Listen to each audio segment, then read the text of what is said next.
Spark AR menggunakan paradigma reactive programming sehingga perubahan yang tertangkap di kamera akan berdampak kepada nilai variabel atau properti. Karena kalau di aplikasi web atau aplikasi mobile, kita bisa melakukan klik tombol, isi formulir, dan lain sebagainya.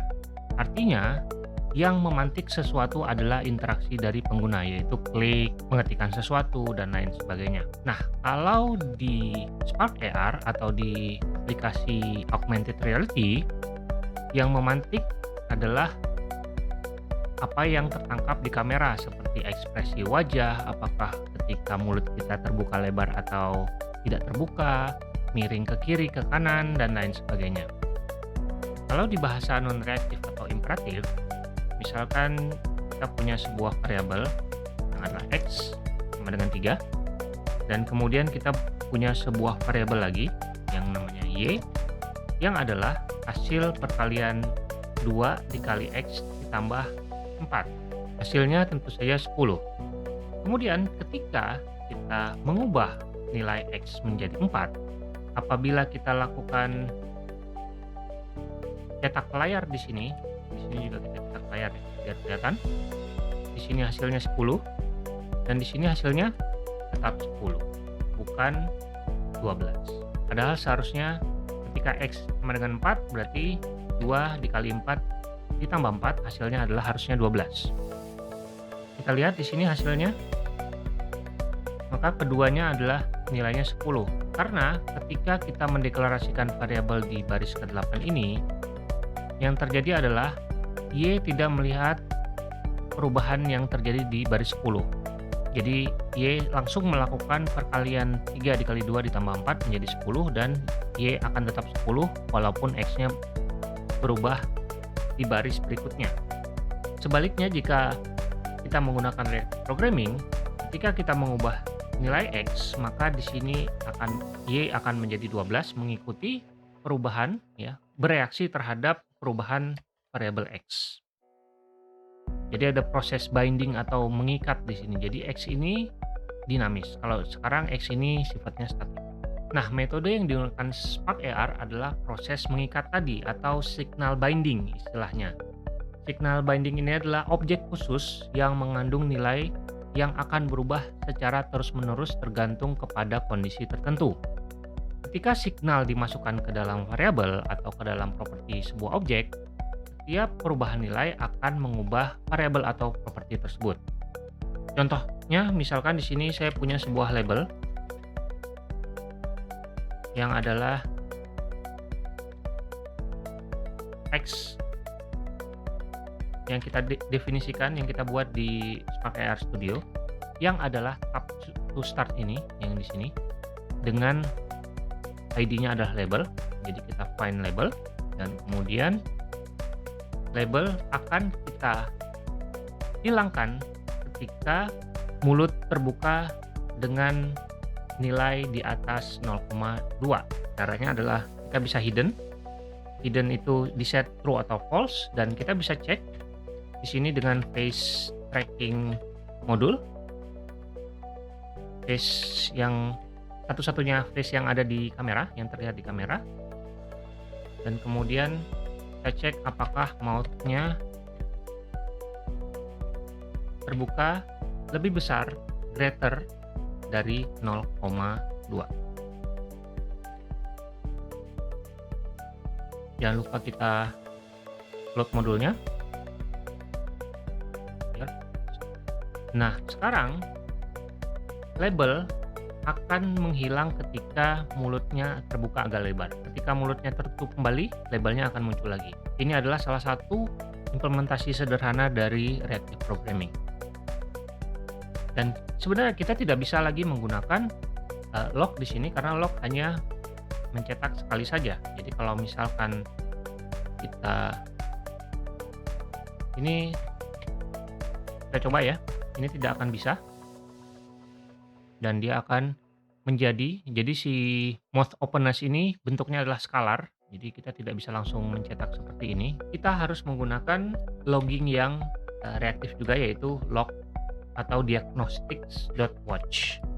Dan diagnostic.watch ini butuh sebuah label di sini dan kemudian diikuti dengan variabel yang mau kita cetak setiap kali terjadi perubahan.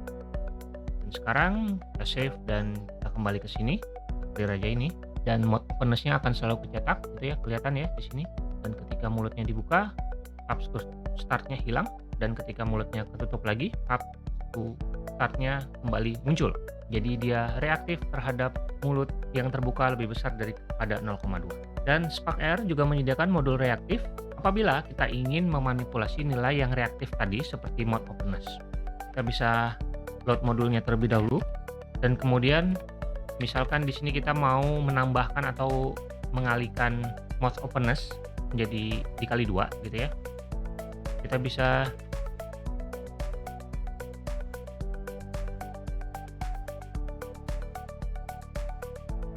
multiple reactive.mul atau reactive.add untuk menambahkan sub dan division dan lain sebagainya.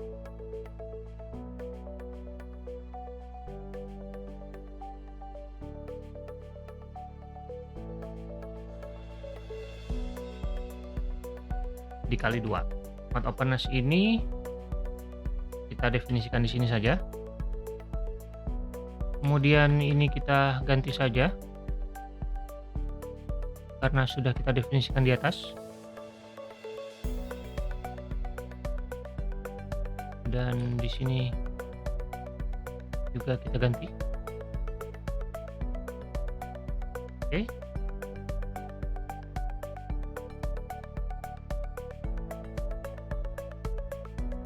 Ketika dibuka tetap masih sama, dan jika kita ingin melihat double mode openness ini kita bisa gunakan double mode openness. Double-nya kurang huruf B, dan sekarang kita punya dua variabel yang reaktif, yang pertama mode openness dan double mode openness. Dia dikali 2. Selanjutnya, seperti halnya ketika teman-teman subscribe ke sebuah channel YouTube, ketika channel tersebut ada update, apakah ada posting baru atau ada video baru dari pemilik channel, maka kita sebagai subscriber akan mendapatkan notifikasi. Analoginya sama, konsepnya sama ketika kita melakukan subscribe ke sebuah event seperti on tap, on click, atau event yang lainnya yang disediakan oleh Spark AR. Maka setiap terjadi update, perintah yang ada di dalamnya akan langsung dieksekusi. Contohnya kita akan menggunakan on tap. Jadi di sini kita load modulnya dulu, yaitu touch gesture, dan kemudian kita akan buat sebuah touch gesture on tap, dan setiap kali di tap maka kita akan subscribe. Dan setiap kali ada yang melakukan tap ke layar handphone, maka fungsi ini akan dijalankan.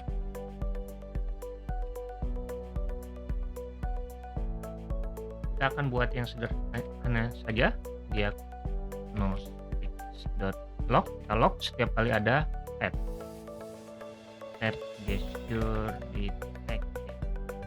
Ada typo, pakai S ya, touch gestures, di bawah juga touch gestures. Oke. Dan kita coba refresh. Di sini saya berharap ada error ya, error undefined is not a function. Dan hal ini terjadi karena kita belum memberikan permission untuk project Spark AR kita ini untuk melakukan touch gesture. Jadi kita bisa menambahkan permission di project edit properties, dan kemudian di capabilities klik touch gesture. Di sini kita bisa tap gesture, kita allow, sehingga capabilitiesnya sudah bisa didapatkan. Dan sekarang kita coba restart lagi, dan ketika kita klik maka dia tap gesture-nya sudah ditampilkan di layar dengan tulisan pesan tap gesture detected. berkali-kali. Jadi ini adalah salah satu implementasi untuk Subscribe dan Reactive Programming. Itu dia penjelasan singkat tentang Reactive Programming di Spark AR Studio. Jika teman-teman menyukai format video tutorial pendek seperti ini, silahkan tuliskan di kolom komentar. Ditunggu ya.